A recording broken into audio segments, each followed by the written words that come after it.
When looking at some of the best years in all of gaming, there are a few you'd expect to hear.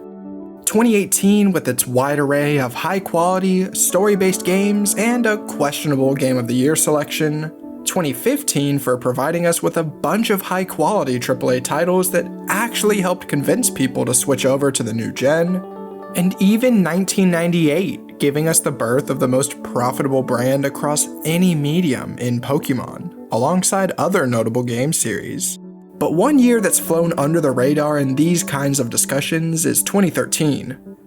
We got the introduction to the 8th generation of home consoles, Grand Theft Auto V, and highly profitable mobile games like Candy Crush and Clash of Clans were going off this year. It practically catapulted us into what is now the modern era of gaming. 2013 is also widely considered to be the best year for the Nintendo 3DS, and it's even up there for Nintendo as a whole. By this point, the 3DS had been available for nearly 2 years, and we'd already seen several popular Nintendo IPs receive exceptional titles for the system. The system had a growing user base, in no doubt thanks to the online multiplayer aspect of the console, with titles like Mario Kart 7, Kid Icarus Uprising, and even Monster Hunter 3 Ultimate, which saw a lot of success in Japan. But what was most shocking about the 3DS leading up to 2013 was the release of a brand new model for the system, the 3DS XL. Having a more optimal version of the system come out within its first 2 years isn't the best sign. But Nintendo were no stranger to this, doing the same thing with the DS and DS Lite in the mid-2000s. With all of these recent developments for the console and a new Pokemon game on the horizon, 2013 was the year to own a 3DS. So let's look at everything that made it so great. If you haven't seen the previous videos in this series, I would recommend that you check those out.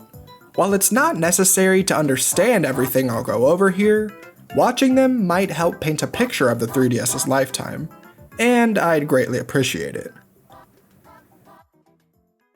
My 3DS experience in 2013 began with the accidental breakage of the Cosmo Black 3DS that had helped get me through the last 2 years. I suppose I had left it a little too close to a counter and it took an unfortunate tumble.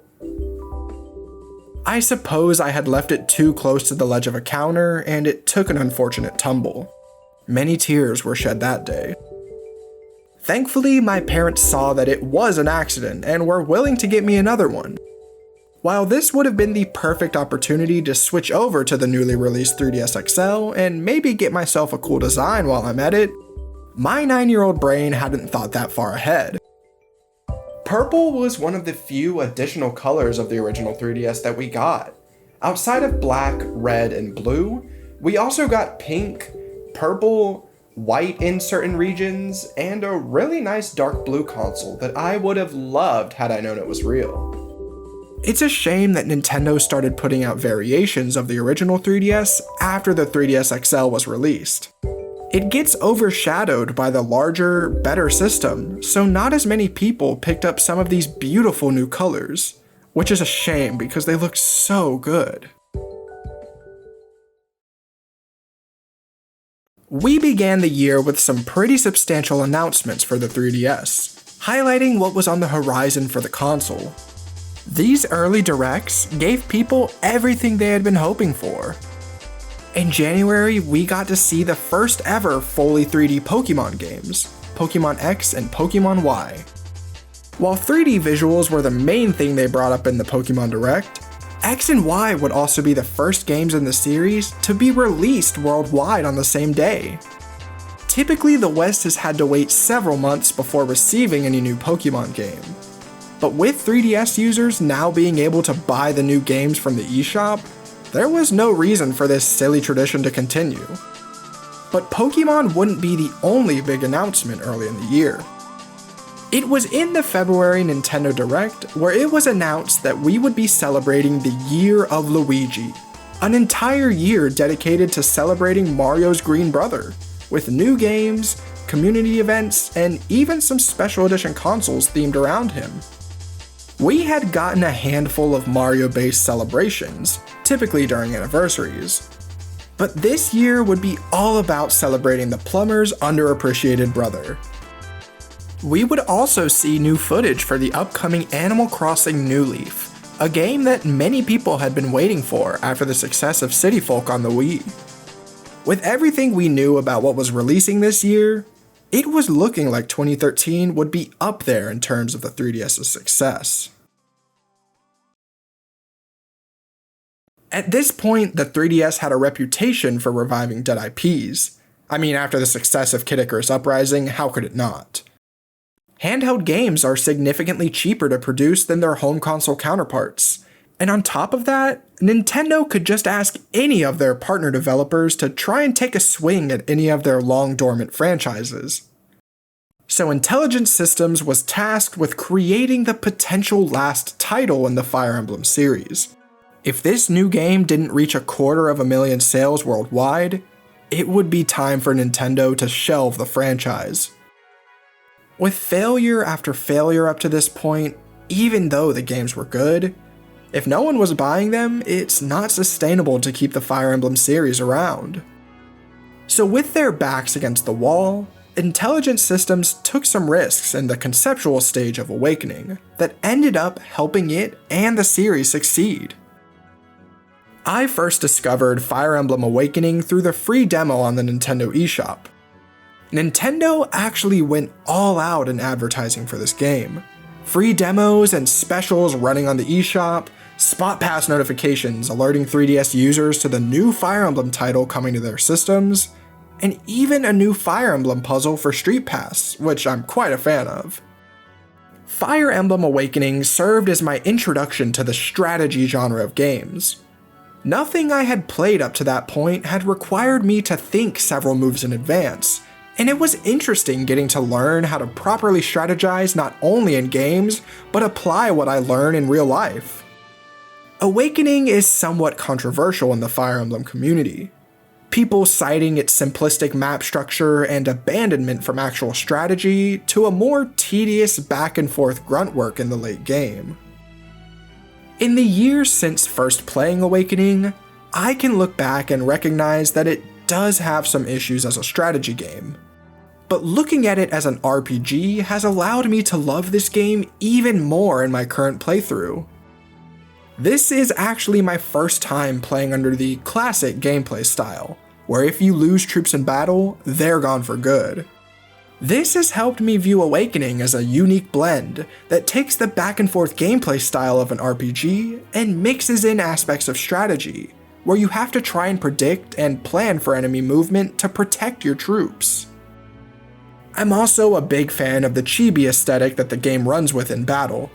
We all know the characters look a lot more detailed in their sprite work, but just seeing these little guys jump back and forth for 10 seconds in battle is always fun to watch. And the option to move the camera in this little 3D space makes it feel more interactive.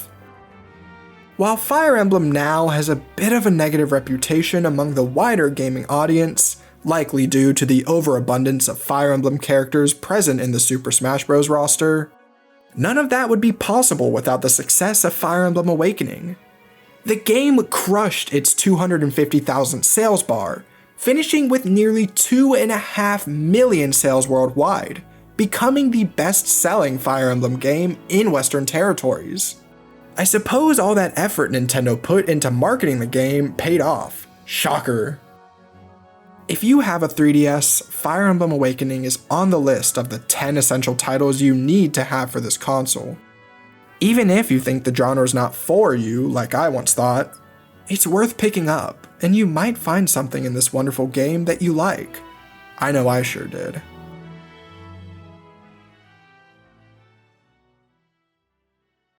The year of Luigi began on Valentine's Day of 2013, right after the Nintendo Direct that had announced it. It was in this Direct where we were introduced to the 2 Luigi-centric titles that would be coming to 3DS later this year. Luigi's Mansion Dark Moon was the big release for the year of Luigi. While there were other Luigi titles released this year, Dark Moon was seen as a triumphant return to the Luigi's Mansion franchise, which had only recently begun to get a dedicated fanbase over a decade after its release. See, the GameCube was in a bit of a similar situation to the 3DS at launch. A somewhat lacking lineup of games, good competition in the market, and an aging audience who might need more mature games. So what did Nintendo do? Forgo having a new Mario game on launch, which has worked out oh so well for their other consoles. Instead, we were introduced to a new IP that would star the plumber's brother in Luigi's Mansion. Despite the criticism that came out regarding Luigi's Mansion, it was never viewed as a bad game, just the wrong title to showcase the console. We went from an incredibly energetic and vibrant platformer in Mario 64 to a dark and quiet ghost hunting game that requires you to think a little with its puzzles. That being said, with Dark Moon, fans noticed a glaring disconnect from the first game in the series. Dark Moon was a lot more linear and mission-based in the way that you tackle exploration and puzzle solving, whereas the first game was more open, having puzzles that would span multiple rooms and a little more freedom in how you choose to navigate and explore the mansion, which a lot of people loved about it. It went from you exploring a massive, interconnected mansion where you'll need to interact with every room and floor, sometimes even backtracking to previous locations in order to advance, to more contained, smaller mansions that operate on a mission-based structure. But I enjoyed my time with Luigi's Mansion Dark Moon, so much so that I somehow ended up with 2 copies of it. Even though mansions in this game were smaller and more contained in their ideas, they were still designed just as well as the mansion from the original game. While I don't think Dark Moon is as good as both of the other titles in the series, solely because that aspect of freedom and exploration is so essential to puzzle solving and environment building for a pseudo-horror puzzle franchise, it was still fun to be able to play through these smaller mansions, seeing Nintendo's creative teams spread their wings with smaller sandboxes and seeing how the gameplay design changed from the original thanks to Dark Moon being on the 3DS. Now that it's ported to the Nintendo Switch, there's no reason not to give it a try, though I will say, the design of this game works far better on a handheld system, where you pick it up and play in short bursts.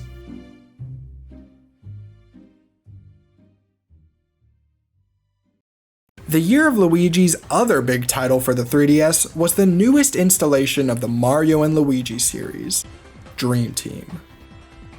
This game was following up on what many people consider to be Nintendo's best RPG title in Mario and Luigi Bowser's Inside Story, which was released 4 years prior on the Nintendo DS. Dream Team also comes after the disappointment that was Paper Mario Sticker Star, which I talk about a lot in the previous video in this series. Would Dream Team be able to avoid all of the problems that plagued Sticker Star as a 3DS RPG? Well, Dream Team follows the standard gameplay formula of any other Mario and Luigi game, except this time, Luigi has strange dream abilities that you're able to use in battle and to traverse the overworld. The year of Luigi did not disappoint with this one. Opinions on Dream Team nowadays are mixed, but it was released to favorable reviews. Outlets would praise the creativity and scope of the Bros and Luiginary attacks, some of which use the unique features of the 3DS itself. I mean, what other RPG lets you gather hundreds of clones of yourself and swing them like a hammer to do damage? I myself didn't have a ton of experience with Dream Team growing up.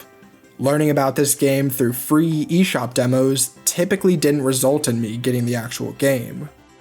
But in playing it today, it's evident that this game can comfortably stand alongside some of the great Mario RPGs that had come before.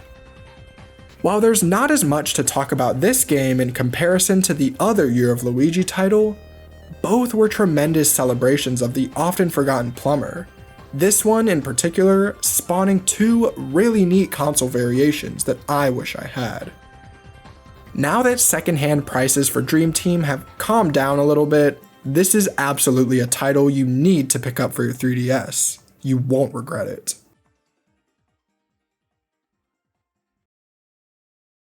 Despite the number of great titles that had come out around the middle of 2013, only one could serve as the game of the summer.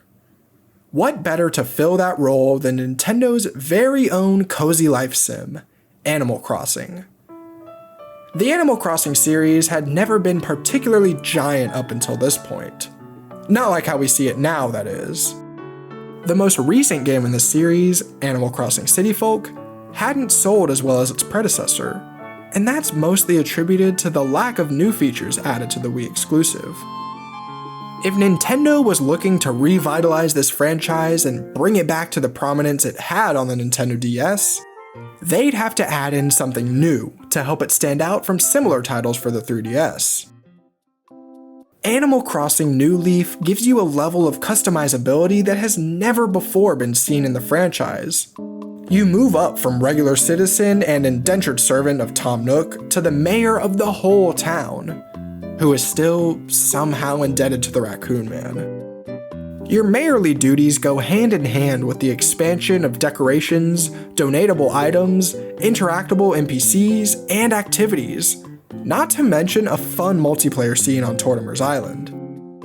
New Leaf was never something I would have had on my radar as a kid. My biggest interests at the time were the old iPhone 3G my mom gave me, Percy Jackson books, and the 2013 Indiana Pacers playoff run. Here comes George, got the step and stuffs one move! I couldn't be bothered by some stupid-looking life sim game. I already gotta manage my own life. What makes you think my 9-year-old brain could wrap itself around the intricacies of local government? Against my better judgment, I used some allowance money that I had been saving up to take a trip to Toys R Us and purchase this wonderful game. And it was better than I ever could have anticipated. There's a reason why so many people call this the best game in the Animal Crossing series. Since this is such a monumental and significant title for the 3DS, I want to bring someone on who can speak a little more to the specific strengths of this game, and what makes it stand out not only in comparison to other 3DS titles, but to prior Animal Crossing games as well. Give it up for Voyan. Animal Crossing New Leaf? Yeah, I know a little bit.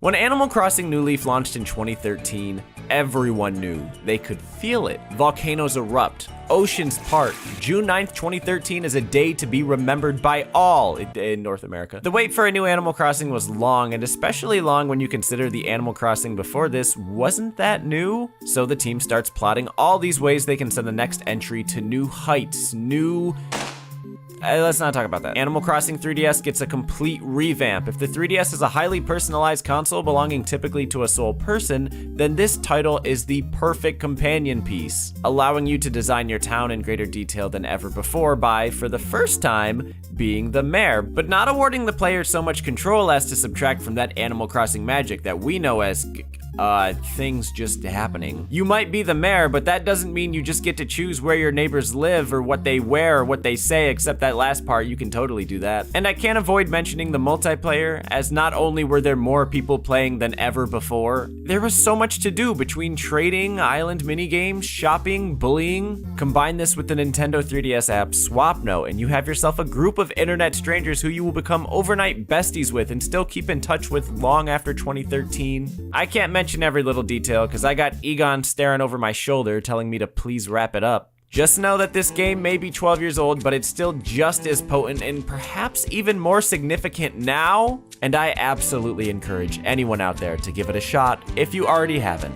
Okay, Egon, that's all the time I've got. I've got to get back to playing. I spent quite a lot of time with New Leaf as a kid, putting nearly 500 hours into the game overall. When I ended up losing my original cartridge, it was heartbreaking. I had been playing over this specific save file for about 3 or 4 years, and after all that progress went away, it made it a little difficult to come back to the game for a minute. While I don't want to get into too many specifics about my time with New Leaf, I will say that this game single-handedly developed my love for this cozy genre of games that I have since poured a lot of time into. Even today, 12 years later, I find myself playing New Leaf multiple times a week whenever I'm bored at work or just looking for something to do. Finding new furniture combinations for my home, sprucing up the town and its foliage, and admiring my work in the museum are all things I love to spend time doing. I know my town won't ever reach the same highs that it once had, but New Leaf is a game I just can't stay away from. Game of the Summer, Game of 2013, maybe even Game of the System. Animal Crossing New Leaf is everything you could ever want from an Animal Crossing title. And like Voyan said, this is a game you should give a chance to. You might walk away with something worthwhile.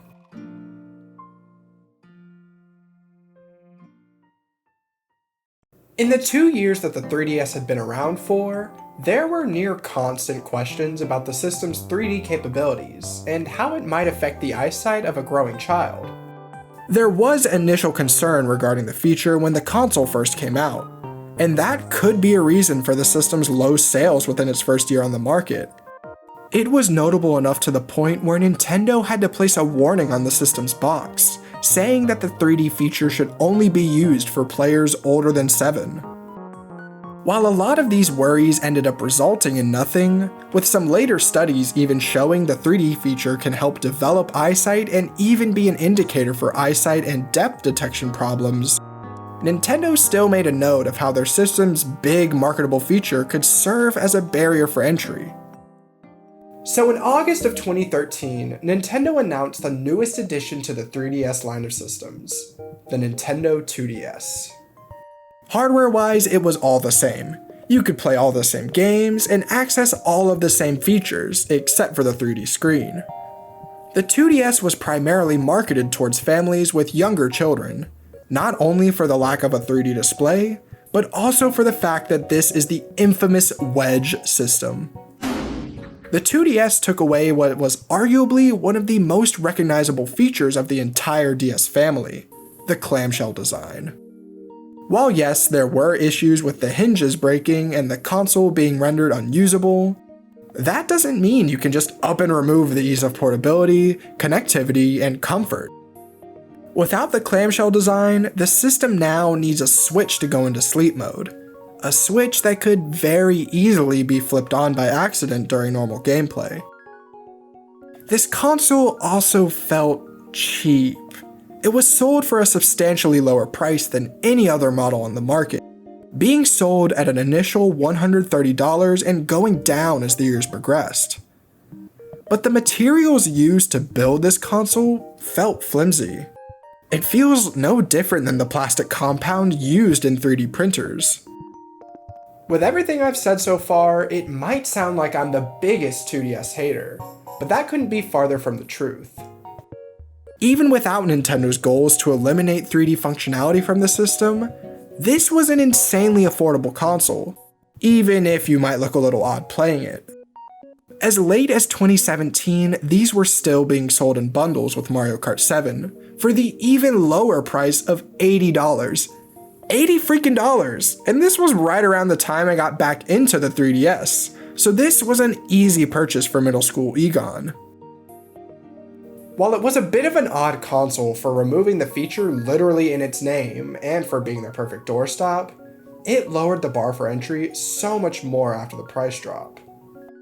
While the screens may not have been big and the amount of console variations were minuscule, the Nintendo 2DS still deserves some respect standing alongside the other consoles of the 3DS family, selling just over 10 million units worldwide. Following their game plan from the previous year, Nintendo launched another big game alongside the release of the 2DS to try and drum up some extra sales from people who might have not considered picking up the game or system otherwise. Throughout the year, we had been treated to frequent information about the upcoming Pokemon games that would release for the 3DS. While Pokemon games up to this point had gotten a lot of attention upon reveal, simply for the fact that it's a new installment to the biggest global IP, X and Y pushed that excitement to another level. People genuinely couldn't wait to have a fully 3D Pokemon game, with 3D worlds, 3D models for Pokemon and characters in battle. And on top of that was the new battle feature, Mega Evolution. I'd be willing to say there has never been this much excitement for a Pokemon game, ever. This was the first time that the Pokemon Company would be releasing their newest games simultaneously worldwide, setting their release date for October 12th, 2013. As big of fans as Pokemon as me and my brother were, it wasn't enough to convince our parents to buy the game for us when it came out. We would have to wait an agonizingly long 2 months until Christmas to even think about getting X and Y. But when we finally did, it felt bigger than any handheld game we had ever experienced before. While critiques about X and Y today are incredibly valid, with complaints being levied towards the game's insanely easy difficulty thanks to the tweaks made to the experience sharing system, the lack of exploration in the overworld, the bland and generic models that took away a lot of the edge that some Pokemon had in their 2D sprites that still get used to this day, I never saw any of these glaring issues as a kid. In essence, this is just a standard Pokemon game, except this time it's in a 3D world with fully 3D characters and Pokemon. Where X and Y stand out to me is the game's world design and theming, as well as the online competitive scene thanks to the introduction of Mega Evolution. X and Y takes us to the Kalos region, a region heavily inspired by French architecture, culture, and history. The design of the region feels rich, not only monetarily, but like there's a lot put into it. With that being said, it never felt like this region had enough of a chance to showcase itself, since for some unknown reason, we just have to be force-fed Gen 1 Pokemon and tropes. Like, why is there a Snorlax blocking the way here? Every other game has had something unique to the region that serves as a roadblock. Rather than being tasked with solely filling out the Pokédex and becoming the Kalos champion, the game also tries to get you to experience Mega Evolution, with several battles having the gimmick as its central focus. But thanks to the lackluster difficulty and the boost you get from the experience share, these battles are never an issue, and that's where most people's issues come with the game. Pokemon games are never difficult, you know? But this was so laughably easy that oftentimes people have had to enforce heavy rules on their playthroughs in order to get a fulfilling challenge. You aren't even rewarded with a satisfying post-game. This is right after the debut of the Pokemon World Tournament in Black and White 2, so following up on that is always going to be difficult. But to find out there's basically nothing to occupy your time after the credits roll is incredibly disappointing. With how easy the main game was and the lack of a substantial post-game, fans turned to the online competitive aspect of Pokemon that had begun to take off during the latter end of the DS's life. I would argue that Generation 6 had the best competitive community, thanks to the introduction of Mega Evolution and how that drastically changes team composition and can even shift the flow of battle if planned correctly. X and Y never really felt like they had a chance to develop their own reputation. It felt almost as if the Pokemon Company felt they could put out a half-baked game only because they had brand new 3D graphics. So sophisticated. With Pokemon Legends ZA coming out within the following year, as someone who loves the concept of X and Y and what this region itself could be, I'm really hoping that this new game helps to develop the region, and hopefully redeem it in the eyes of many Pokemon fans. Also, does anyone remember the glitch in Lumio City that got patched within the first 4 months? Freaked me out as a kid. Nintendo's last substantial release for the year would be one that fans had been eagerly waiting for ever since inklings of the game's existence were discussed in 2011. In 2012, it was revealed that there was a new Zelda game in the works that had heavy ties to A Link to the Past. Could this be a remake of sorts with the upgraded hardware? Maybe introduce the classic game to a more modern and younger audience, and hopefully have a resurgence in the 2D style of Zelda gameplay? During the April 2013 Nintendo Direct, Reggie Fils-Aimé himself talked about this upcoming game, saying that it would be a fully original story that takes place in the same world as A Link to the Past. This game would end up being known as The Legend of Zelda: A Link Between Worlds. Now this isn't just any 2D Zelda game. Something's gotta help it stand out. As Reggie discussed in the April Direct, in this world, Link is able to merge and travel on walls, adding a whole new axis of transportation. This was groundbreaking to the game's overworld and dungeon design. You can't go into puzzles with the same mindset you have for every other Zelda game. You now have to consider the possibility that the game wants you to use this wall merging mechanic to solve puzzles. And the game succeeds in forcing you to adopt a new framework to look at puzzles. It's amazing. It's not heavily contested that this is the greatest 2D Zelda game. It takes what many people considered to be the best in A Link to the Past and juices it up just a little bit more with a beautiful story about greed, sacrifice, redemption, and kindness. A Link Between Worlds served as Zelda's first big jump into the more open gameplay philosophy we've seen with Breath of the Wild and Tears of the Kingdom. After the heavy, repeated criticisms about Skyward Sword's linearity and recycling of locations, A Link Between Worlds took a risk and made the entire back half of the game more open than anything we had seen prior.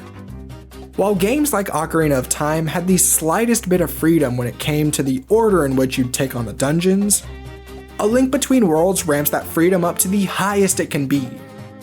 With the item rental system, you no longer have to concern yourself with collecting an essential item in a dungeon in order to tackle the next one. Now you can just go to Ravio, rent or purchase the item you need for a dungeon, and take it from there. It really helps provide a bit of uniqueness to each playthrough. In the, I want to say 5 times I've played through A Link Between Worlds, I don't believe I've completed it the same way twice, and that says a lot about one's experience with the game.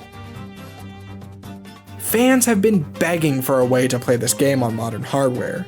It really is that good.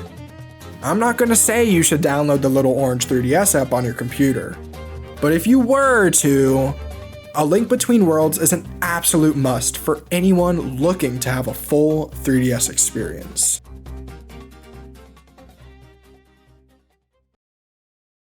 Though the year was filled to the brim with great games that in no doubt led to it being a great fiscal year for Nintendo, 2013's best addition to the 3DS would come in the form of a newly added system title in December of 2013. Nintendo has a bit of a reputation for limiting online functionality in their consoles, and rightly so. They don't want to jeopardize the safety of any of their players, especially younger ones. So they've always made it a hassle to connect online with really complicated friend codes and a general lack of voice chat and other social features that might seem paramount on other consoles. Well, in 2012, Nintendo wanted to try something different with their newly released Wii U. They would be introducing Miiverse, a social network for Nintendo fans to post about their favorite games, showcase their artistic talent, and even ask for help and advice if they're stuck in a game. It was looking like this was a slam dunk for Nintendo. They were running community events to promote games and showcase their users' talents, and the app as a whole served as free advertising for any game that someone might not own. While Miiverse was gaining traction over on the Wii U, 3DS users would have to wait over a year for the service to be added to their consoles in a system update in December of 2013. This led to the creation of so many more communities based on 3DS titles and games. And with a larger user base than the Wii U, we got a huge influx of Miiverse users in December. There are plenty of videos going over the more negative and dangerous aspects of Miiverse, but regardless of your opinions on the service, you can't deny that it helped define this era of Nintendo. I myself have spent around 100 hours in Miiverse in my time using the 3DS. And while I might have been exposed to some things I shouldn't have seen that young, I wouldn't trade any of that time I spent on Miiverse for anything. In a time where Nintendo consoles were seen as a little bit more childish and could warrant some ridicule from friends who think that they're too good to play some Mario Kart, having that sense of community through Miiverse was very much needed and appreciated. Hopefully, Nintendo realizes this and adds a similar feature down the line to their consoles. Or we can just stick with a 480p facecam, that's fine too. 2013 was a big year for the 3DS that really helped establish its identity as a console. Up until this point, the 3DS was largely defined by its remake library and 3D visual capabilities. But with titles like Animal Crossing New Leaf, A Link Between Worlds, and even Fire Emblem Awakening, they all helped to add unique, system-selling titles that helped the 3DS stand out from anything that Nintendo had created up to this point. The 2DS not only served as a more affordable version of the 3DS, but it also helped lead to the gradual abandonment of the 3D aspect of the console. Alongside all of the great games I've already mentioned, we got a handful of other really good games that in any other year would have deserved their very own sections. We got some ports, Sonic Lost World, Donkey Kong Country Returns 3D, and Sonic All-Stars Racing Transformed. They all helped bolster the console's library. The Virtual Console lineup expanded even further, with the main additions being the 2 Legend of Zelda Oracle games. This was my first introduction to these wonderful games. We had Brain Age Concentration Training, sequel to Brain Age for the Nintendo DS.